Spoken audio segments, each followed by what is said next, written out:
প্রদর্শনী আর মিউজিয়ামের বন্ধ ঘরের দরজা খুলে শিল্পকে খোলা হাওয়ায় এনে আমজনতার দৈনন্দিন জীবনের সাথে মিলিয়ে দেওয়া নতুন নয়, কিন্তু একটা পাড়াকে গ্রাফিতি আর ইনস্টলেশন আর্টে মুড়ে দেওয়া, তার সমস্ত স্বাভাবিকত্ব বজায় রেখে তা সহজ কর্ম নয়। এই কাজ করে দেখালো বেহালা তরুণ দল, আর তার সঙ্গে পেল ইনস্টলেশন আর্টের পাকা মাথা শিল্পী সনাতন দিন্দাকে, তার সঙ্গে আরও প্রায় ৩০ জন তরুণ শিল্পীর তাজা উৎসাহ।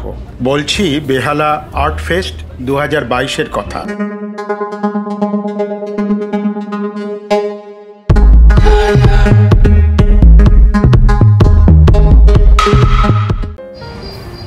বেহালা 14 নম্বর বাস স্ট্যান্ডের পাশের রাস্তাটা এখন আর নিছক রাস্তা নেই, শিল্প সরণি। যে রাস্তা সন্ধেও সেজে উঠবে আলোয় আলোয়, বেজে উঠবে উৎসবের সুর, সেই সুর কানে নিয়ে আমি যখন প্রবেশ করলাম প্রথম গলিতে, জাস্ট হতবাক। বাঁদিকের দেওয়ালের গ্রাফিতি দেখার আগেই চা দিদির কাছে লিকার চায়ের আবদার করতেই দেখি ভার্নিয়ের সেই বিখ্যাত ছবির নিমগ্নতা। কপিটি এতই কাছাকাছি যে ভ্রম হয় আসল নাকি। এবারের থিম আলো আর অন্ধকার, তাই সব কাজেই কালো রঙের প্রাধান্য। আলোর কাজ করছে সাদা রং আর কৃত্রিম আলো, তাই সন্ধে থেকেই প্রদর্শনীটি প্রকৃত বিভায় ফুটে ওঠে শিল্পীদের ভাবনাকে সঠিক দোতনা দিয়ে। বাঁদিকের দেওয়ালে বাল্বের প্রতীক শুধু যে মানুষের দৈনন্দিন স্বাভাবিকতা সুস্থতাকে আঘাত করছে তাই নয়, ক্ষমতার নগ্নতাকেও প্রকাশ করছে। সে যন্ত্রণাকে পেরোতে না পেরোতেই গুস্তাভ ক্লিমটের ভালোবাসা, আশ্লেষ আর মগ্নতায় ভরা রঙিন প্রতিচিত্র কিস। কিন্তু সেখানেও বেয়নেট হাতে পিকাসোর ম্যাসাকার ইন কোরিয়ার রোবট সৈন্যরা। এই চিত্রকলাজ সম্পূর্ণ অন্য গল্প বলে। দেওয়াল চিত্রের ক্ষেত্রে এবারের ভাবনাকে স্মরণিকা বা ট্রিবিউট বলা যেতে পারে। তাই এসেছেন সত্যজিৎ রায় তার 100 বছর উপলক্ষে। তার ক্যামেরার দৃষ্টিতে তিনি তার ফেলে আসা কালজয়ী সৃষ্টিকে দেখছেন। আমরাও মুগ্ধ হচ্ছি এই পরিকল্পনা আর মনোক্রমের ব্যবহার দেখে। উঁচু পিলার সদৃশ বাড়িটি আকাশের গায়ে যেমন উদ্ধত ভঙ্গিতে দাঁড়িয়ে, হীরক রাজাও তাই। নিচে আলোকে জ্ঞান হিসাবে দেখানো হয়েছে, ভালো লাগলো। পিঠের দিকে ঘুরতেই চমক, সনাতন দিন্দার অনবদ্য কাজ, আন্তর্জাতিক শিল্পী রামকিঙ্করের পোর্ট্রেট। গলির মেঝেটিও শিল্পীদের তুলি স্পর্শ পেয়ে ঝলমল করছে।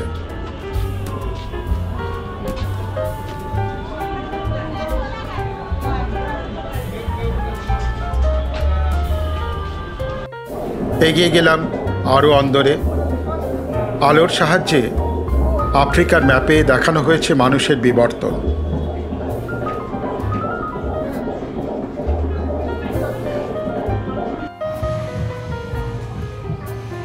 এবার ইনস্টলেশনের কাজ। মৃত্যু বা শ্মশানের মধ্যে থেকে সৃষ্টির অনুষঙ্গ ফুটিয়ে তুলেছেন শিল্পী। সন্ধ্যের আলোতে তা আরও উজ্জ্বল।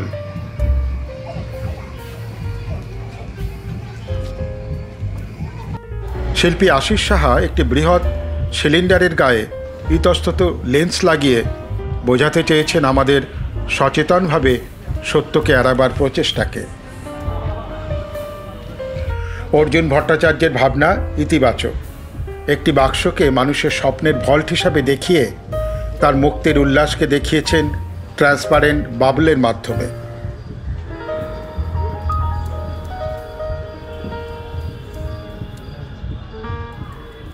একটি অন্ধকার ঘরে কিছু বাসন আর পর্দায় আলোর ঘূর্ণন, অর্থ বোঝালেন শিল্পী। মেনলি এই কনসেপ্টটা হচ্ছে, আমি নামটা দিয়েছি ম্যাজিক। মানে আমি দেখাতে চাইছি যে রাষ্ট্রের কী হয়, আমরা যখন রাষ্ট্রের কাছে কোনো কিছু দাবি দেওয়া বা আমাদের চাওয়া পাওয়াটা জানাই, তখন আমাদের কি হয় যে একটা অন্য কোনো টাস্ক দিয়ে দেওয়া হয় যাতে আমরা ডাইভার্ট হয়ে যাই।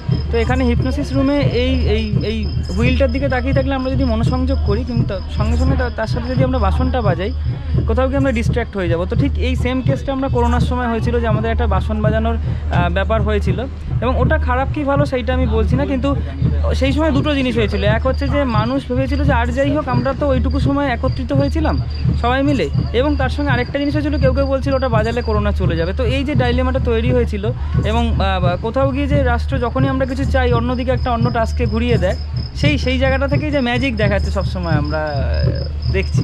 আমার নাম দীপ দাস। পাশের ঘরে আকাশ জুড়ে তারার মেলা। আবার মূল চত্বরে ফিরে এসে দেখি বড় বড় মোমবাতি আর চারপাশে বিভিন্ন অ্যাঙ্গেলে কিছু আয়না রাখা। আলো জ্বালার পর নিশ্চয়ই এর কোনো শুদ্ধ ভাবনার প্রকাশ ঘটবে। সুব্রত সাহা করেছেন মৃত্যু ভাবনা ও ভয়ের অন্তর্লীন চোরাস্রোতের এক সুররিয়াল কাজ। অনেকগুলি ছবি দেওয়ালে ঝুলিয়েছেন মৃত্যুর কালো রঙকে প্রাধান্য দিয়ে। সন্ধেতে আলো জ্বালার পর সে যেন আরও ভয়ানক। প্রদীপ্ত কর্মকার করেছেন নিজের উপলব্ধির আলোয় পথ চলার দিশা।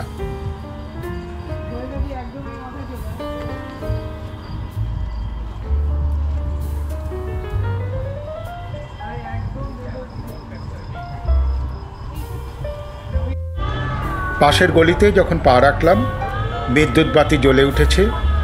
সেখানে কার্টুন দল মনের সুখে টুকরো টুকরো করে সমকালীন ঘটনাকে স্যাটায়ারের ভঙ্গিতে এঁকে দেয়াল ভরিয়েছেন।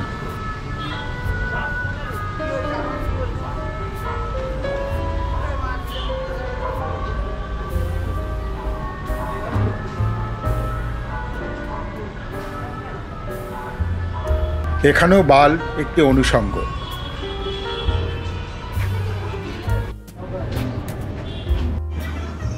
একটি বৃহৎ কালো গোলকধাঁধার সৃষ্টি করে আমাদের নানাভাবে বন্দিত্ব হওয়ার এবং মেনে নেওয়ার কথা বলেছেন শিল্পী। এ যেন বাহিরিতে চাই দেখিতে না পাই কোথায় কারার দ্বার। সেসব পেরিয়ে দাঁড়ালাম একটি ইস্ত্রির দোকানে। সেখানেও মন ভালো করা বিস্ময়। একটি বাড়ির দেওয়ালে ট্রাফিক সিগন্যাল এবং ট্রাফিক বোর্ডের সাহায্যে নিষেধের বেড়াজাল। শব্দের আর ইনফরমেশনের চাপানুতরে কিভাবে সত্য আর প্রয়োজন হারিয়ে যাচ্ছে তা এই ইনস্টলেশনের সাহায্যে বলা হয়েছে।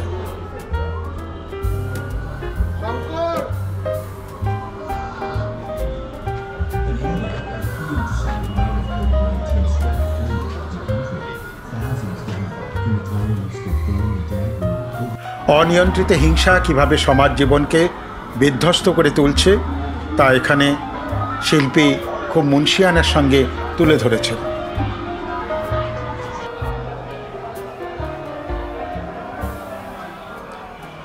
ধ্বংসের মুখোমুখি আমরা, শুধু কাঠামোটাই সম্বল। এটি একটি অভিনব কাজ। তীব্র আলো কিভাবে চেতনাকে আবিষ্ট ও অতিষ্ঠ করে তোলে তা দেখানো হয়েছে। যে ওয়েভ বা ঢেউ আমাদের কাব্য আর স্বপ্নকে এগিয়ে নিয়ে যেত, সেই ওয়েভ এখন মৃত্যু, অবরুদ্ধতা আর নৈরাজ্যের প্রতীক। ঈশিতা অধিকারীর ভাবনাটি তারিফযোগ্য।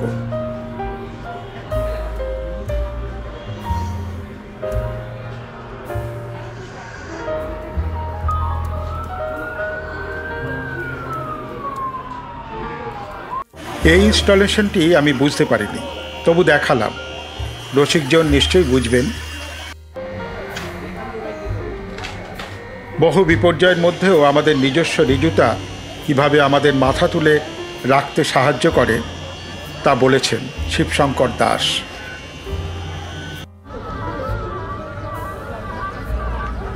ক্রমশ রাত বাড়তে লাগলো, ভিড়ও বাড়তে লাগলো।